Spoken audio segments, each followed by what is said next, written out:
Hello friends, আসসালামু আলাইকুম। আমি Amirul Jasimuddin Khandakar, check update tech news চ্যানেলের পক্ষ থেকে আপনাদেরকে জানাচ্ছি ওয়েলকাম। আজকের ভিডিওতে আপনাদের সাথে শেয়ার করব how to use response validation regular expression on Google form. অর্থাৎ গুগল ফর্মের উপর আমরা কীভাবে রেসপন্স ভ্যালিডেশন রেগুলার এক্সপ্রেশন ব্যবহার করতে পারি, আজকে আমরা সে বিষয়টা দেখব। এখন আমাদের এই কাজটা করার জন্য প্রথমে আমরা গুগল ব্রাউজারে চলে আসি। বাস আসার পরে এখন আমরা গুগল ফর্মে ঢোকার জন্য আমরা যদি অ্যাড্রেস বারে লিখি form.google.com আমরা লিখে ঢুকতে পারি, অথবা যদি আমরা এখান থেকে গুগল ফর্ম লিখে সার্চ করি, সার্চ করার পরে লিঙ্কে ক্লিক করে আমরা ঢুকতে পারি।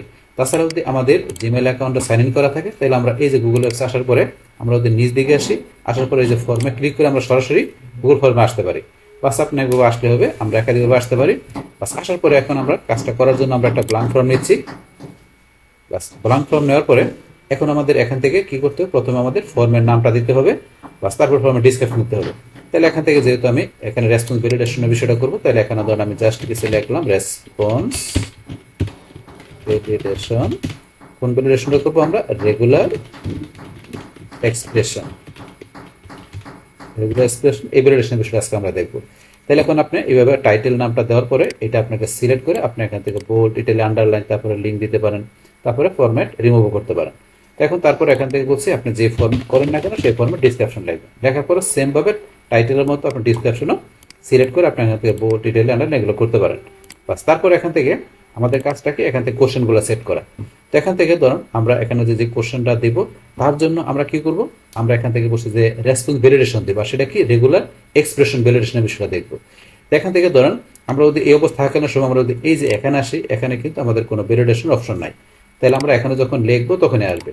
তাহলে এখন আমাদের এই রেগুলার এক্সপ্রেশনের এই ভ্যালিডেশনটা করার জন্য আমরা এখানে যে কোশ্চেনটা লিখবো সেটা আমাদের কি, এখানে ধরুন আমরা লিখলাম যে এখানে কি হোয়াট ইজ ইউর এজ, মানে কি ইউর এজ, আপনার বয়স। ধরুন আমরা এজের ক্ষেত্রে ব্যবহার করবো, তখন লিখলাম কি এখানে ইউর এজ, আপনার বয়সের ব্যাপারটা। তখন এখানে যার কাছে শেয়ার করবো সে তার বয়সটা লিখবে। তো সেক্ষেত্রে বয়সের মধ্যে আমরা কিন্তু এখানে ক্রাইটেরিয়া ব্যবহার করতে পারি। তো এখন নর্মালি কিন্তু এইভাবে লেখা যদি আমরা শেয়ার করি তাহলে এখানে সে তার বয়সটা ধরেন লেখার সময় সে ইচ্ছা করলে টেক্সটও লিখতে পারবে, নাম্বারও লিখতে পারবে, সব কিছু লিখতে পারবে। তো এখন যদি মনে করেন প্রিভিউতে যাই, যার পরে এখন বয়স লিখতে পারবো, সেই যে নাম্বার, টেক্সট সবই লিখতে পারবে, লিখে সাবমিট করতে পারবে। এত জিনিসটা তো ধরেন পারফেক্টলি হইলো না, কারণ এখানে বয়সের মধ্যে সেখানে নাম্বার টাইপের লিখবে। পাশাপাশি আমরা ধরেন যে রেগুলার এক্সপ্রেশনের মধ্যে আমরা উল্লেখ করে দিতে পারি যে কিভাবে এখানে বয়সের বিষয়টা কাজ করবে।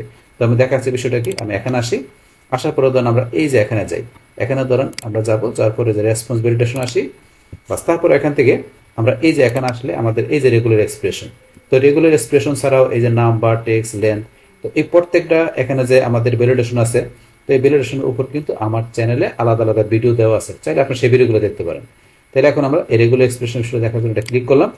পাস করার পরে এখন আমরা এখান থেকে চলে আসবো এই যে কোনটা আমাদের ম্যাথ অপশনে। তো আমরা এই যে ম্যাথে আমরা সিলেক্ট করলাম, করার পরে এখন আমাদের এই যে প্যাটার্ন, তাহলে এখন আমাদের এই প্যাটার্নটা আমরা দেখাই দিব যে এই প্যাটার্ন অনুসারে কাজ করবে, যাতে কি করতে হয় আমাদের এটা যে সার্চের ক্ষেত্রে ইজিলি সার্চ করতে পারে। তো এখন প্যাটার্নটা আমি দেখাই দিচ্ছি। এখানে ধরুন আমি প্রথমে থার্ড ব্র্যাকেট দিলাম, যে এখানে 1-9, বাস থার্ড ব্র্যাকেটটা ক্লোজ করে আবার এখানে ধরুন আমি আরেকটা থার্ড ব্র্যাকেট দিয়ে কি দিলাম 0-9। তাহলে এখন এটা দ্বারা আমার এখানে কি বোঝানো হলো, এখানে এটা কি বোঝানো হয়েছে যে আমার প্রথম যে এটা থাকবে এই মানে এই যে সংখ্যাটা থাকবে সেটা হইতে হবে কি 1 থেকে 9 মধ্যে হতে হবে। আর আমার সেকেন্ড যে এটা থাকবে নাম্বারটা থাকবে সেটা হইতে হবে 0 থেকে 9 ভিতরে। তো এই কাজটা কিন্তু করবে, আমি দেখাচ্ছি এখন। বাস এটা দেখানোর পরে এখন যদি মনে করেন আমি এখান থেকে এই যে প্রিভিউতে আবার চলে আসি, বা আমার প্রিভিউতে অলরেডি আছে, এটা আমি একটু যেহেতু এখানে চেঞ্জ করছি তাহলে আমি এখন একটু রিলোড দিতে হবে। বাস রিলোড দেওয়ার পরে এখন ধরুন আমি এখানে যদি এজ লিখি, এই জায়গার ক্ষেত্রে আমি এখানে কি বলছি যে প্রথমে 1 থেকে 9 ভিতরে আমার প্রথম সংখ্যা হইতে হবে, আর দ্বিতীয়টা হইতে হবে 0 থেকে 9। কিন্তু এখন যদি আমার এই প্রথম সংখ্যাটা ধরেন আমি এখানে 0 দিয়ে আমি ধরেন এখানে 1 থেকে 9, তাহলে আমি 0 থেকে মনে করেন 0 দিলাম, পর 1 দিলাম। এখন যদি আমি এখানে বাইরে আসি সেক্ষেত্রে নিচ্ছে না, ম্যাচ করতে পারতেছে না। কিন্তু এখন যদি আমি এখানে প্রথমে 1 দিয়ে পরে 0 দিই, সে কিন্তু ম্যাচ করতে পারতেছে, কারণ এখানে বলে আছে প্রথম সংখ্যাটা 1 থেকে 9 মধ্যে হতে হবে, আর দ্বিতীয়টা আমি 0 থেকে 9 দিতে পারি। তো এখন এই প্রথম সংখ্যাটা আমি 1 থেকে 9, আমি যদি 1 না দিয়ে এখানে প্রথম সংখ্যাটা ধরেন আমি 3 দিলাম, তা কিন্তু নিবে। 3 পরে 0 দিলে নেবে, 3 পরে 0 পরে আপনি 1, 2 বা 3, 5 দিলে তাও কিন্তু নিবে। কিন্তু প্রথম সংখ্যা যদি আমরা 0 দেই, তারপরে যদি আমরা অন্য কোনো সংখ্যা দিই তাহলে কিন্তু সে নিবে না। এইটা হচ্ছে বিষয়টা। তারপরে এখানে যে এরোটা যেটা হবে, এরোটা আপনি যা লেখা দিবেন সেই বিষয়টা দেখলাম লেখার পরে এখন আমি একটু রিলোড দিচ্ছি। বাস এখন এখানে ভুল ধরলে কি এররটা ধরবে সেটা। এখন ধরুন আমি একটা ভুল দিলাম, এই যে এরর যেটা আসবে আমি এটা যা লিখছি তাই আসছে, এটা সেই বিষয়টা। কিন্তু এখন যদি আমি এখানে ম্যাচের জায়গায় আমি দিলাম কি ডাজ নট ম্যাচ, তাহলে কিন্তু উল্টা কাজ করবে। মানে আগে যেটা কাজ করতো যে আপনার 1 থেকে 9 প্রথম সংখ্যাটা, পরে আমরা দ্বিতীয় সংখ্যার মধ্যে 0 থেকে 9, কিন্তু এখন কাজ করবে কিন্তু উল্টা। এখন প্রথম আমরা 0 দিতে পারবো, এখন যেহেতু উল্টা কাজ করবে তো আমি দেখাচ্ছি। বাস ডাজ নট ম্যাচ দেওয়ার পরে এখন আমি এখানে রিলোড দিচ্ছি। বাস রিলোড দেওয়ার পরে এখন এখানে ধরুন আমি যদি 1 দিই প্রথম সংখ্যা, 1 দিয়ে আমি যদি অন্য কোনো সংখ্যা দিই তাহলে কিন্তু আমার এখানে এরর ধরছে। এখন প্রথম সংখ্যা দিতে হবে কি 0, 0 দেওয়ার পর আপনি অন্য যে কোনো সংখ্যা দেন 1 2 বা 1 2 3 বা আপনি যেটা দেন সে কিন্তু নিবে। যে কারণ যেহেতু ডাজ নট ম্যাচ দিছি, 1 এর জায়গায় আমি ধরেন জানেন 8 যদি দিই সে কিন্তু নিবে। কিন্তু প্রথম সংখ্যা যদি 1 2 বা যেটাই দিই না কেন এখান থেকে মনে করেন যে মানে দিলে কিন্তু সে এখান থেকে কি করবে না, নিবে না, এরর ধরবে। মানে ডাজ নট ম্যাচ দিতে এইভাবে কাজ করছে। বাস এটা হচ্ছে আমাদের এখানে রেগুলার এক্সপ্রেশন এই বিষয়টা। কিন্তু এখন ধরুন এই বিষয়টা যদি আমরা আরো একটু ক্লিয়ারলি জানতে চাই যে রেগুলার এক্সপ্রেশনের বিষয়টা কি, তাহলে ধরুন আপনি যদি একটু গুগলে এসে সার্চ দেন যে এখানে regular expression on Google form, এটা লিখে আপনি একটু সার্চ দিলেন, দেওয়ার পর এখান থেকে এই যে আপনার যে এটা আছে লিঙ্কটা আছে, এই লিঙ্কটাতে ক্লিক করেন। ক্লিক করার পরে এখানে কিন্তু সুন্দরভাবে লেখা আছে school regular expression formulation input in Google form. এইটা আপনি যদি পড়েন এখান থেকে, এই আর্টিকেলটা পড়লে এখান থেকে সুন্দরভাবে লেখা আছে, যেটা এটার মধ্যে পড়লে এখানে লেখা আছে এই যে, তারপরে একটা এক্সাম্পল তো দেখাই দিচ্ছে এখানে কিভাবে কাজটা করতে হবে। তারপর নিচে আসলে রেগুলার এক্সপ্রেশন গুগল ফর্মের মধ্যে এই যে এখানে রেগুলার এক্সপ্রেশনের জন্য যে আপনার এইগুলা দরকার সিনট্যাক্সগুলো, এই সিনট্যাক্সগুলো কিন্তু এখানে লেখা আছে। তারপর এই যে সিনট্যাক্সটা এখানে কিভাবে কাজ করছে এখানে কিন্তু বলা আছে। এইভাবে আরো আসলে যে পোস্টাল অ্যাড্রেস, জিপ কোড, তারপর যে ডেট, ইমেল অ্যাড্রেস, এই যে এখানে কিভাবে কাজ করে কোনটা ডিটেলস কিন্তু লেখা আছে। এগুলো পড়লে আপনি এখান থেকে ক্লিয়ার হতে পারবেন। এখন জাস্ট এখান থেকে একটা আমি এক্সাম্পল দেখে দেন। প্রথম যেটা আছে এটা কিন্তু এখানে এই যে এটা যেটা আছে এটা কিন্তু এখন উপরে দেখা দিচ্ছে, এই যে প্র্যাকটিক্যাল এখানে দেখা দিচ্ছে কিভাবে কাজ করে। তো এটা আমরা দেখি এখানে যেভাবে বলছে আমাদের সাথে কাজের সাথে মিলে কিনা। তো দেখার জন্য এখান থেকে ধরেন আমি কি করি, এই যে এটা আছে যেটা, এই যে কোডটা আমি এখান থেকে সিলেক্ট করে কপি করলাম। কপি করার পর এখানে আমি চলে আসি। বাস আসার পরে এখন আমি এই কোডটা কি করবো এখানে দিয়ে দিব। এই যে এখানে আমি এটা ডিলিট করে দিয়ে আমি এটা পেস্ট করে দিলাম। তো পেস্ট করার পরে এখানে আমরা প্রথমে ম্যাচ দিয়ে দেখবো তো এটা কি ম্যাচ করে।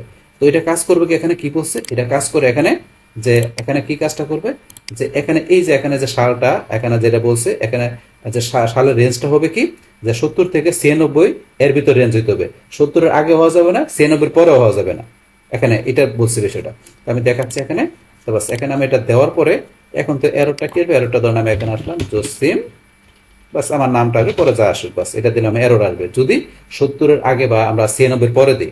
এই কোডিং মাধ্যমে এটা বোঝাইছে। আর এটা কিন্তু অলরেডি বলছি যেখানে লেখা আছে করে দেখবেন। বাস এখন এটা দেওয়ার পরে এখন যখন এখানে ম্যাচ দেখে এটা দিলাম, এখন আমি যদি একটু রিলোড দিই বা রিলোড দেওয়ার পরে এখন যদি আমি এখানে লিখি 1900, ধরেন যে আমি কি 70 লিখি, ওকে ঠিক আছে। এখন যদি আমি 70 এর জায়গায় এখানে 69 লিখি সেক্ষেত্রে এরর আছে। তারপরে যদি এখানে ধরেন আমি লিখি কি 1996 লিখি, ঠিক আছে। কিন্তু এখন যদি মনে করেন 1997 লিখি, এরর আছে। তাইলে আমার 70 থেকে 96 ভিতরে হতে হবে রেঞ্জটা, যদি আমি এখানে এই ফর্মুলাটা ব্যবহার করি, মানে এখন এই কোডিংটা ব্যবহার করি। কিন্তু এখন যখন আমি ডাজ নট ম্যাচ দিব তখন এটা উল্টা কাজ করবে। আমি দেখাচ্ছি। আমি এখন চলে আসি রিলোড দেই, বাস এখন উল্টা কাজ করবে। তাহলে এখন এখান থেকে আমি যদি মনে করেন 1970 দিই তাহলে কিন্তু এরর ধরবে। কিন্তু এখন করবে কি 69 দিনে নেবে, মানে উল্টা কাজ করতেছে। বাস তারপরে যদি আমি এখানে 1996 দিই, এখানে 96 দিলে এরর ধরবে। কিন্তু আমি যদি 97 দিই তাহলে কিন্তু আমার এখানে নেবে, মানে উল্টা কাজ করতেছে, যেহেতু ডাজ নট ম্যাচ দিচ্ছে এই কারণে। তো এইভাবে কিন্তু এখান থেকে আমরা এই বিষয়টা ইউজ করতে পারি, যে রেগুলার এক্সপ্রেশনের বিষয়টা। তাহলে এখান থেকে যেটা বলছি আপনি এটা পড়বেন, তাহলে বিষয়গুলো ক্লিয়ারলি বুঝতে পারবেন। এখানে বলা আছে জাস্ট একটা এক্সাম্পল দেওয়া আছে। তো এটা জিনিসটা আমি এখান থেকে বুঝে আপনাদের জিনিসটা দেখাই দিলাম, যেখানে দেখাচ্ছে কিভাবে কাজটা করে। আচ্ছা আপনার এইভাবে ধরুন যে এই রেগুলার এক্সপ্রেশন যে আপনার ভ্যালিডেশনটা আছে সেটা আপনার গুগল ফর্মের কোশ্চেনের ক্ষেত্রে আপনারা কিন্তু ব্যবহার করতে পারেন। বাস তাহলে এই আমাদের একাউন্টের বিষয়টা মূলত আমাদের আজকের ভিডিও। ডিয়ার ফ্রেন্ডস, আমার আজকের এই how to use response validation regular expression on Google form এই ভিডিওটি আপনাদের কাছে ভালো লেগে থাকে কিংবা এই ভিডিও থেকে আপনারা কিছু শিখে থাকেন, উপকৃত হয়ে থাকেন, তাহলে আমার এই জেক আপডেট টেকনিক চ্যানেলটা আপনারা সাবস্ক্রাইব করবেন, লাইক করবেন, কমেন্ট করবেন এবং সবার সাথে শেয়ার করবেন। Thanks everybody.